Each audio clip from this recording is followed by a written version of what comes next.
हाय बच्चों, आपके कुछ ही मिनट खाऊंगा मैं इस टॉपिक को एक्सप्लेन करने के लिए। विटामिन बच्चों ने रिक्वेस्ट की थी तो मैंने बना दिया। विटामिन क्या होते हैं? विटामिन कुछ ऐसे केमिकल हैं जो हमारी बॉडी बना नहीं पाती, इनको हमें बाहर से लेना पड़ता है। और अगर इनको हम ना लें तो इनकी डेफिशिएंसी से हमें एक डिजीज़ हो जाएगी। तो आपको पहले मैं विटामिन के बारे में बता दूं, जिसको मैंने एक्सप्लेन कर दिया। विटामिन ये होते हैं A B C D E के। इनमें बी और सी फैट सोल्यूबल होते, सॉरी वाटर सोल्यूबल होते हैं, वाटर में घुल जाते हैं। ए डी ई के ये फैट सोल्यूबल होते हैं, ये फैट के अंदर डिजोल्व होते हैं। बी और सी फैट सोल्यूबल नहीं होते, वाटर में डिजोल्व होते हैं। ए डी ई के ये फैट सोल्यूबल होते हैं, फैट के अंदर डिजोल्व हो जाते हैं।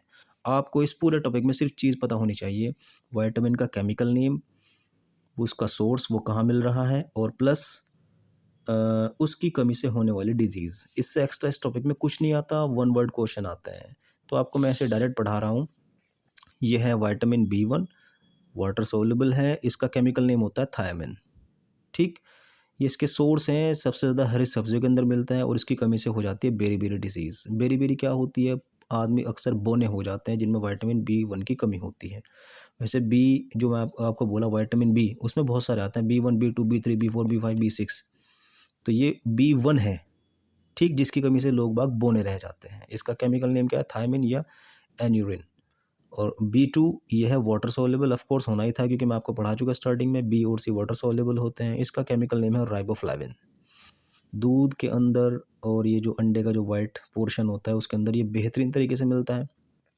और इसकी कमी से अक्सर आपके जो लिप्स हैं उनमें क्या हो जाती है? दरार पड़ जाती है। ये होता है क्लियोसिस। क्लियर? ये आपको याद होना चाहिए। बेरी-बेरी B1 की कमी से, और क्लियोसिस किसकी कमी से? B2 की कमी से। अब आता है विटामिन B12 या विटामिन B12। दो प्रोनाउंसिएशन है, ये छुपा हुआ है बट मेरे से तो नहीं छुपा हुआ ना, मैंने आपको बता दिया। हाँ, B12 लिखा हुआ है, वाटर सोल्यूबल है। साइनोकोबालामाइन इसका केमिकल नेम है। इसकी कमी से हमेशा हो जाती है बीमारी एनीमिया, जिसके अंदर आरबीसीज अलग तरीके से फंक्शन करती है और इनकी ऑक्सीजन को पास कराने की एबिलिटी बहुत कम हो जाती है और इंसान बहुत जल्दी थकावट महसूस करने लगता है। एक दो कदम रखता है, थकावट होती है। क्यों? क्योंकि ऑक्सीजन के अंदर जो ब्लड, सॉरी, जो ब्लड के अंदर ऑक्सीजन कैरी करने वाला हीमोग्लोबिन होता है, वो आरबीसीज के अंदर थोड़ा सा इसके श्रिंक होने की वजह से बहुत अच्छी तरीके से काम नहीं कर पाता। आरबीसीज की नॉर्मल शेप होती है ये वाली, लेकिन आरबीसीज फिर इस कमी में आ जाती हैं, जिसको बोलते हैं सिकल्ड सेल एनीमिया। एनीमिया एक तरीके से खून की कमी को ही बोलते हैं। ठीक है, तो ये अच्छी तरीके से काम नहीं कर पाता और इंसान बहुत जल्दी थकावट का शिकार हो जाता है।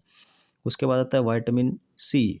ये भी वाटर सॉल्युबल है। जितनी भी खट्टी चीज़ें हैं आपकी, आंवला, नींबू, जूही चावला, ये सारे के सारे जो रिठे आंवला, सब के अंदर जितनी खट्टी और रसीली होंगी वो सब की सब विटामिन सी रखेंगी। खट्टी और रसीली होनी चाहिए। इमली को मत ढूंढ लेना, इमली के अंदर खटास तो है लेकिन वो रसीली नहीं है। इसकी कमी से हो जाती है डिसीज़ स्कर्वी। मुंह के अंदर ज़्यादातर आपका जो जैसे मसूड़े होते हैं ना आपके, जॉज जितने होते हैं वो सब के सब ब्लड को बाहर निकालना शुरू कर देते हैं, मुंह से खून आता है। इसका काम क्या होता है? ये पानी को, सॉरी, हमारे ब्लड को प्योरीफाई करता है और आपका जो है कैंसर की सेल को ही मारता है ये, और स्किन को स्मूथ बनाने का काम करता है। विटामिन सी को आपने देखा होगा, एक लैक्मे की क्रीम आती है ना, उसके अंदर संतरे का छिलका सा ऊपर उठकर दिखता है, वो एक्चुअली विटामिन सी की तरफ इशारा होता है, क्योंकि जितने भी खट्टी और रसीली चीज़ें हैं उनमें विटामिन सी ही मिलता है। तो स्किन को स्मूथ करने के लिए भी इसका बहुत बड़ा रोल है। विटामिन ए, ये हमेशा हमारी आंखों के अंदर जो एक लेयर होती है जहाँ पर हम पिक्चर बनाते हैं, या हमारी आंख पिक्चर बनाती है, हम जो भी देखते हैं ना वो हमारी आंखों में जिस जगह बनता है उसका नाम है रेटिना। फिजिक्स के अकॉर्डिंग आपने पढ़ा होगा। तो रेटिना को मजबूत करने का विटामिन ए का होता है, इसी बेस पर इसका नाम पड़ा है रेटिनोल। केमिकल नेम इसका रेटिनोल है। और इसका सबसे बेहतरीन सोर्स है कैरेट, गाजर के अंदर सबसे ज़्यादा मिलता है।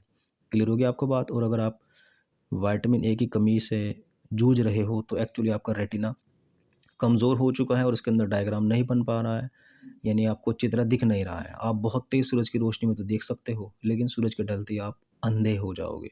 इस बीमारी को बोलते हैं नाइट ब्लाइंडनेस, रात का अंधापन। विटामिन डी, विटामिन डी मिलता है सूरज की रोशनी में, ये बहुत गलत है। विटामिन डी हमारी बॉडी के अंदर ही होता है लेकिन किसी और फॉर्म में। जब भी हमारे ऊपर बॉडी के सनलाइट पड़ती है तो वो जो विटामिन डी किसी और फॉर्म में होता है ना, वो विटामिन डी की फॉर्म में आ जाता है और हमारी बॉडी उसको डाइजेस्ट कर लेती है, लग जाता है जहाँ उसको लगना होता है। तो सूरज की लाइट में भी विटामिन डी नहीं होता, ये हमारे अंदर ही होता है। लाइट पड़ने पर विटामिन डी में उसका कन्वर्जन होता है और हमारी बॉडी उसको ले लेती है। इसका केमिकल नेम है कैल्सीफेरोल। कैल्सीफेरोल क्यों बोला? कैल्सी वर्ड आया कैल्शियम से और कैल्शियम मिलता है हड्डियों के अंदर। क्लियर हो गया आपको ये? बाकी ये है कि अंडे की जर्दी के अंदर भी सबसे ज़्यादा मिलता है और इसकी कमी से क्या होता है? रिकेट्स, हड्डियों के अंदर बहुत बड़ी कमी हो जाती है, डिफॉर्मिटीज़ हो जाती हैं, मुड़ने लगती हैं हड्डियाँ। तो धूप की रोशनी के अंदर जब आप खड़े होगे तो आपके अंदर का विटामिन डी आपको ऑटोमेटिकली मिल जाएगा, और अगर आप खड़े नहीं रहोगे तो विटामिन डी जिस फॉर्म में हमारी बॉडी में रहता है उसी में घूमता रहेगा, डाइजेस्ट नहीं होने का, लगेगा नहीं। विटामिन ई ये हमेशा हरी सब्जी के अंदर मिलता है और इसकी कमी से मस्कुलर वीकनेस हो जाती है। इंसान ख़ास तौर से जो मेल होते हैं वो फीमेल जैसी हरकत करनी शुरू कर देते हैं। आप लोग समझदार हैं तो समझ गए होंगे मैं किस तरफ इशारा कर रहा हूँ। क्लियर? विटामिन के ये बेचारा ये जो बेचारा है विटामिन के, इस ये हमारे ब्लड की क्लोटिंग में बड़ी ही अच्छी तरीके से रोल प्ले करता है। अगर विटामिन के की कमी पड़ जाए और हमारे चोट लग गई तो याद रखिए ब्लड एक बार निकल गया तो निकलता ही रहेगा, निकलता ही रहेगा, निकलता रहेगा। क्यों? क्योंकि वो क्लोटिंग नहीं होगी, जमेगा नहीं। तो जब जमेगा नहीं तो ज़ाहिर सी बात है इंसान को और भी परेशानियाँ हो जाएंगी, ब्लड की कमी हो जाएगी। तो विटामिन के की कमी से हमारी बॉडी के अंदर ब्लड की क्लोटिंग में बहुत टाइम लग जाता है। हमारी जो चोट होती है वो अच्छी तरीके से जम नहीं पाता उसके ऊपर खून। समझ में आ गई बात आपको? तो मैंने अपनी आप में कुछ इसको याद करने की कोडिंग बनाई थी। विटामिन बी से बेरी, ठीक है। विटामिन सी से संतरा, सी से स्कर्वी, सी की आवाज़ निकल रही, सी से स्कर्वी, सी से संतरा, विटामिन सी। ए से अंधा, क्लियर। डी से डी से धूप, डी से हड्डी, हड्डी में क्या? कैल्शियम। डी से धूप। इस तरह की कोडिंग मैंने याद कर ली थी। ई से एक्सचेंज मतलब मेल फीमेल की तरह हरकत करना शुरू कर देते हैं। के से खून, जमने का नहीं। क्लियर हो गया आपको? नहीं। एक क्वेश्चन ये है, आपका बता दूं, vitamin C cannot be stored in our body. क्यों नहीं हो सकता? क्योंकि विटामिन सी फैट सोल्युबल नहीं है, ये वाटर सोल्युबल है। हमारी बॉडी में स्टोर होने वाली हर चीज़ फैट सोल्युबल होनी चाहिए, क्योंकि हमारी बॉडी में फैट ही तो है। तो विटामिन सी बेचारा हमारी बॉडी में स्टोर नहीं होता। जब भी हम खट्टी चीज़ें खाती हैं वो विटामिन सी यूरिन के थ्रू बाहर निकल जाता है। क्लियर हो गया आपको बात? ये इंपॉर्टेंट था इसलिए मैंने आपको पढ़ा दिया। थैंक यू, धन्यवाद, शुक्रिया।